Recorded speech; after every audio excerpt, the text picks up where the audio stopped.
Hello everyone and welcome to another Ami Reacts, and today we are reacting to The Fat Electrician. America stole a German submarine and stuck it in Chicago, which is going off the title as I'm really super excited to hear more about this. I hope everyone's been doing well. We'll get right on into this. You know what you call the only Type 9C German U-boat left in existence? America's. I'm sorry, what? The only U-boat in existence? I'm very confused. Today we're talking about the time that America stole an entire German submarine and then stuck it in the middle of Chicago. I mean, when America strategically transferred a piece of equipment to an alternate location. But first, a word from our sponsor. This video is brought to you by Warwood Tools, a family-owned business that for over 160 years has been making sledgehammers and axes right out of West Virginia using American 1060 high-carbon steel. And to this day, they still make all their tools using World War II era drop hammer forging. So if you want some tools that are going to outlast you, I would recommend Warwood Tools, and I'll have them linked in the description down below. Moving on. I might have to buy one of those axes because the axe looks pretty cool. Okay, important context in case you don't know. During World War II, American supply lines to the European theater were absolutely devastated by German U-boats, aka submarines. These German U-boats are credited with sinking over 2,700 American ships, totaling in over 14 million tons of American ships and supplies that were put at the bottom of the ocean. Because of this, America would form what is known as hunter-killer groups, task forces of American ships who were sent out, and their entire job was to hunt and destroy these enemy submarines. Because that's So I'm wondering like how large these like groups are that they have to for tracking down these submarines and whatnot. And I'm also now wondering how much of a problem that these U-boats were for the other forces. That's just how America gets down. We don't believe in self-defense, we believe in self-offense. It's way more efficient. And that's pretty much all the context you need. So, April 4th, 1944, a hunter-killer group known as Task Force 22.3 would set out, engage, and destroy the German U-boat 515. Absolutely everything went according to plan, nothing was out of the ordinary. They hit it with depth charges, critically wounding the submarine, forcing it to surface one last time to allow the crew to escape before the submarine would sink below the ocean waves forever. But it was on this particular day that the American commander Daniel Gallery would take unique notice of the fact that the German submarines always surfaced to allow their crew to escape, and he decided that he was going to do something unprecedented, something that no American sailor had done since 1815. He was going to send out a boarding party and steal that enemy submarine. He immediately puts a plan into action, assembling two separate boarding parties, each to be comprised of one officer and 8 enlisted men. So what you're saying is this man wanted a trophy for his work. He just wanted the trophy. He wanted to take the submarine for him for whatever reason. Yeah, I'm just gonna say he wanted a trophy. Because that's what it sounds like. He wants a war trophy. And these 8 enlisted men are going to be the top 8 guys that you would absolutely want on hand to be able to address any problem that could arise with keeping this submarine from sinking to the ocean floor. People like the electrician, the machinist, the boatswain's mate, the torpedo technician. Oh, and the photographer. Yeah, one of the 8 people going... Wait, isn't a boatswain usually like a disciplinarian or something? Or maybe I'm thinking of a different definition.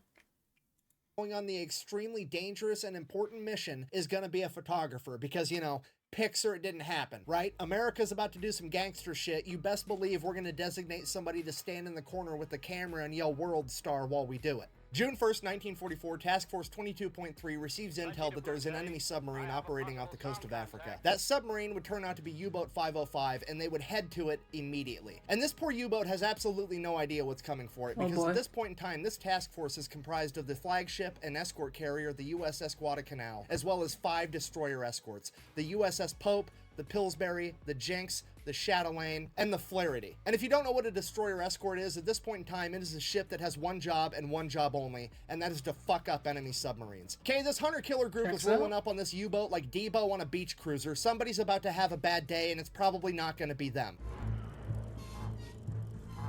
It's like riding a bicycle. Oh, shit.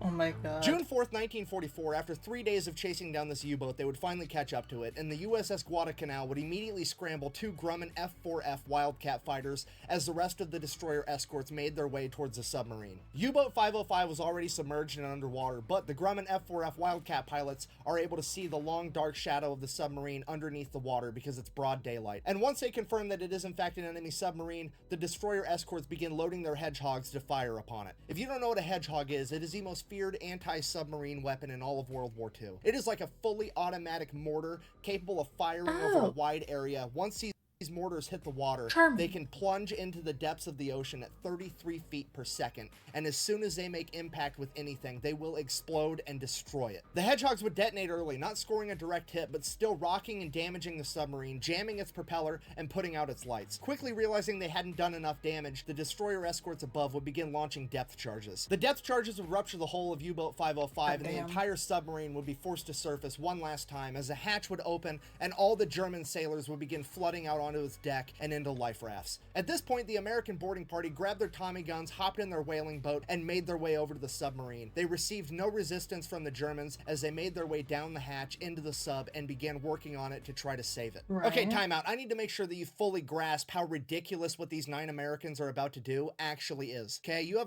a German U-boat that is so critically damaged that the 50 men that have been living on this U-boat, that have been trained on this U-boat has controls in their language and in their units of measurement. And they have decided cumulatively that, hey, this thing is so damaged that we need to run for our lives. And then while they were evacuating, they would also place scuttling charges, which are large explosive devices that detonate, ensuring that the ship sinks so that America can't retrieve it. So not only is the situation so bad that 50 of them can't fix it, but they made the situation worse on their way out, and you now have 9 Americans, one of which is a fucking camera guy, going in there to do what they couldn't pull off. This mission is seemingly impossible and borderline insane. I'm sorry. That is absolutely insane. Like, holy. I don't even know what to say to that. That's insane. Like, holy. I don't even know how to even react to that. 'Cause that just sounds absolutely insane to just do. I mean, you know things are going to be destroyed, so you're just going to put it in worse shape. And with that background, knowing that they're just going to be like, oh, we're going to try and take this, is so insane. Even more so. I knew us Americans could be crazy even then, but holy fudge. But they do it anyways because America. So they get inside the sub and begin going to work immediately. The torpedo technicians and ordnance officers begin defusing scuttling charges as the electricians go to work at trying to get the bilge pumps back up and running to pump water out of the submarine. And the damage control men and the machinists begin working on plugging holes and getting the motor back up and running. And while all of this is going on, the officer in charge of the American boarding party, Lieutenant Albert David, notices that the submarine is sinking so fast that there is now water pouring into the open hatch on top. And it is at this moment that he has to make a split decision. He either has to get his men out and save their lives, or he has to shut the hatch and give them more time to work. But if they can't pull it off, they are all going to die in that submarine. And without thinking twice, he closes the hatch. A few minutes later, the second... I could not have done it. Or I would have been on team get them the heck out of there. boarding party would board U-boat 505, and they would attempt to open the hatch to get inside the submarine and help, but the sinking submarine had created such a powerful vacuum that it was impossible. So they did the next best thing. They got a tow line, tied the U-boat 505 to the USS Guadalcanal, as the USS Guadalcanal began towing the now sinking U-boat. Feeling that they were now moving, the Americans on the inside had an ingenious idea. You see, the U-boat didn't have enough power for anything but lights. They were running entirely on batteries. The reason they didn't have power is because the propeller was jammed, and the propeller was jammed because they couldn't get the motor going again. So what they did was they disconnected the drive shaft between the motor and the propeller, allowing the propeller to free spin in the current of the USS Guadalcanal as it's being towed. This would turn the alternator, generating power and giving the U-boat enough power to activate its bilge pumps and begin pumping water out of it. I cannot stress to you enough how fucking genius this was to do. Insane. This saved all of their lives for sure, and to be able to have the knowledge and wisdom to come up with a solution like that while you're actively fucking dying in a tin can under the ocean is is incredible. So things are already looking up, but at a minimum, they have to get that hatchback open so that the first boarding crew can escape if they absolutely need to. So the second boarding crew, with their Tommy guns, proceeds to pluck one of the Germans out of their life raft and force him, persuade him to activate the pressure valve, which is going to equalize the pressure inside and outside the sub, allowing them to open the hatch door. That happens, and the second boarding crew gets inside and also gets to work. And all this is going on, and there's 50 Germans sitting out there in life rafts like, fuck. Like, what do you do in that situation? You have just been outclassed on every conceivable level. Like, you were in combat, they damaged your ship to the point that you couldn't fix it, so then you tried to rage quit and blow up your own ship, and then they're like, no, I've changed my mind. And then they went in there and made it so you couldn't even sink your own ship. At this point, the rest of the task force goes around plucking all the Germans out of their life rafts because they are now prisoners of war, as Commander Gallery comes to the conclusion, fuck it, we're just gonna have to tow this sinking submarine while it's actively sinking all the way to the nearest American port, and we're just gonna have sailors in there working 24/7 around the clock to try to keep it above the waterline. Not a terrible plan, but the only problem is they're like 150 miles off the coast of Africa, and the nearest American port is 2,500 miles away, and if that wasn't bad enough, it's in fucking Bermuda, you know, where the whole triangle thing is. I mean, the disrespect with this is absolutely palpable. Could you imagine being in the Bermuda Triangle too? The Bermuda Triangle, where like a bunch of ships and planes have issues and go missing? That Bermuda Triangle? That's insane. I know I've said a lot, but holy, that is so much.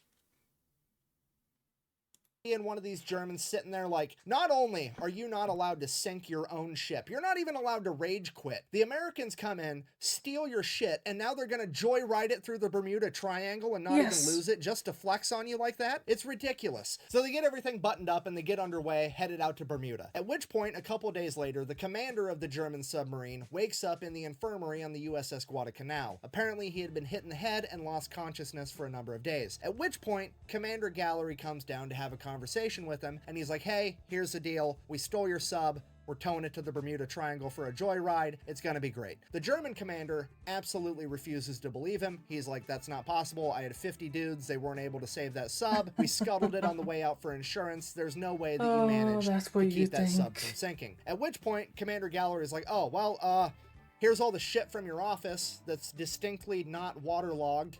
Also, if you look out the window, we're towing your submarine behind us right now. At which point, the German officer completely loses his shit. He starts crying. He's completely inconsolable. He's like, when my chain of command finds out that this happened, they're gonna torture me and then they're gonna kill me. Or the other way around. I don't know. This is absolutely terrible. But Commander Gallery, being the cool guy that he is, he's like, hey, buddy, pal, friend, you're gonna sit in a nice POW camp for the duration of the war. We're going to win, and by the time you get to go back home, you're not going to have a chain of command, and all of your leadership infrastructure is going to be completely dismantled. I wouldn't worry about it. Didn't really make him feel bad.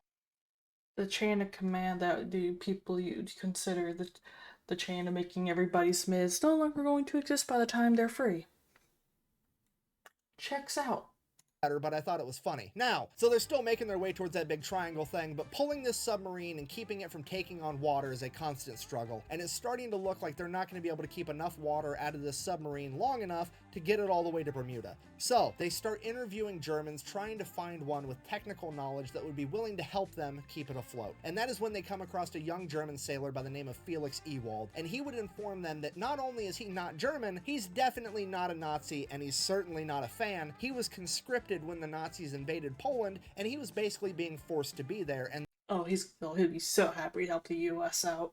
That if America wanted help, he was happy to do so. So he would immediately go to work helping the Americans keep the submarine afloat the entire time as they traveled back to Bermuda. As the remaining German POWs began asking questions, what happened to Felix? What happened to Ewald? Where's Ewald? And they began looking for him every chance they got, searching everywhere they could find him. The Americans had told him that they killed him, but they didn't believe it because they knew he was Polish too. So they just kept looking and looking, scanning everywhere. And this would be the inspiration for the childhood book, Where's Waldo? I'm just kidding, I made that part up. Anyways, with the help of Felix, they managed to tow this submarine all the way to Bermuda. They What get it if it fixed up, was? it's definitely not going to sink, at which point they get to go in and really start looking at what intel they had managed to gather. And holy shit, there is an up-to-date active Enigma cipher machine on board. This is what the Germans were using to send all their secret military communications, and it could prove absolutely invaluable. They also had a bunch of up-to-date ciphers and a bunch of other documents that were deemed so important that they were printed on water-soluble paper, so that if the boat did sink and these documents got wet, they would completely disintegrate and be unrecoverable. It is at this point that the American leadership decides the Germans have to think that this boat went down and everyone died. We cannot let them know that we have this information, because now we're going to be able to decode all of their secret transmissions, and we don't want them to change the code. So they take U-Boat 505, they actually paint it to look like an American submarine, and then start referring to it as the USS Nemo, which if you don't know is Latin for no one. They then take all But would it really be as simple as just redoing a paint job? Cause don't they have like different like designs and schematics for how they're built and everything between different nations, militaries? Like I've said before, I'm not a very I don't know much about these kind of things, so if you guys could enlighten me down in the comments below, I'd very much appreciate it. Because I'm not really sure. And I'll probably go back after I'm done recording this, but you know. I'd love to hear your guys' 2 cents, as always. the German POWs from U-Boat 505, send them to Louisiana, where they are going to be completely segregated from all the other POWs, so nobody knows who they are or where they came from. All the American sailors are then ordered to turn over all of the souvenirs that they gathered out of U-Boat 505 and to shut the fuck up about it, and as far as anyone on the planet needs to be concerned, this U-boat is at the bottom of the Atlantic Ocean, 150 miles off the coast of Africa. Nobody can know that we have this. Buh! If those Germans weren't allowed to write home through the Red Cross, that's technically a Geneva Convention violation. Buh! First of all, when you're on the winning side, those aren't actually rules, they're more like suggestions. The code is more what you call guidelines than actual rules. Interesting. Secondly, let's just be honest here. If you were a POW in World War II and the worst thing that happened to you is you weren't allowed to write home while you were being well fed and treated with dignity, you came out on top. Alright, so somehow the United States manages to keep this thing a complete secret until May 7th, 1945, when Germany issues their unconditional surrender. And it is at this point that the smack talking can now commence, because now we are going to take this submarine, you know, the only remaining Type 9C German sub left on the planet, even though they manufactured hundreds, we sunk all of them, except for this one. Now we're going to drive that bitch to Philadelphia and use it to raise funds, and anybody that buys a bunch of war bonds can get a guided tour of this German sub, because a lot of people quit buying war bonds after Germany surrendered because they thought the war was coming to an end and we were still fighting the war in the Pacific against the Japanese, so this was like a huge fundraising opportunity, and that's exactly what they did. They sold a ton. I don't know whose whose idea that was, but I admire that so much, because I would never have thought of something like that. Like, I could think of other things, like, you know, like pictures of it and all that, but offering tours of a submarine is actually, that's pretty impressive. I kind of want to get a sub. I kind of want to take a tour of a submarine now. That's amazing. Of war bonds. As soon as that started slowing down, hey, we'll tow it to another major US city. They towed it up to New York. Then New York bought a bunch of war bonds. And then World War II would finally come to an end when Japan issued their unconditional surrender, and now we've got this German submarine and we don't know what to do with it. So the US government does what the US government do, and they're like, hear me out, what if we shot nuclear bombs at it for science? Seems like a waste. At which point, Commander Gallery, who's now an admiral, chimes in and is like, no, I stole that thing fair and square, we're keeping it. So he ends up orchestrating a deal with the city of Chicago where the US government will donate the submarine to the city of Chicago as long as the city pays to have it shipped all the way there. And that's exactly what happens. They took a Type 9C German submarine, the whole thing, in one piece, and put it in Chicago, you know, like the major city that's the most inland of any other city in America. It's literally fucking 2 Germanys into America. Yes, that is to scale. An incredible logistical feat is the icing on the cake for one of the most amazing and utterly disrespectful stories to ever come out of World War II. And I'm happy to say that if you would ever like to go see U-Boat 505, you still can, because it is still in Chicago today at the Museum of Science and Industry, where it currently sits as a proud member of the second largest navy on the planet, America's fleet of museum ships. Thank you for watching. Best way to support the channel is go buy some merch at thefatelectrician.com. Quack bang out. On June 19th, the U-505 was towed into Bermuda, and there remains as a prize of war, one less wolf to hunt with the pack. That was a very enlightening video. I'm gonna have to go look into making a trip to Chicago so I can go check that out, because that sounds like a fun trip.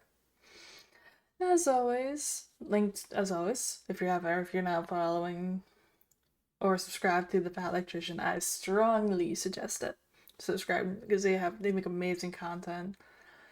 And if you enjoyed the video, feel free to follow subscribe to the channel, as I do upload 1 to 2 times a week with these kind of reacts. And I shall catch you guys in the next one.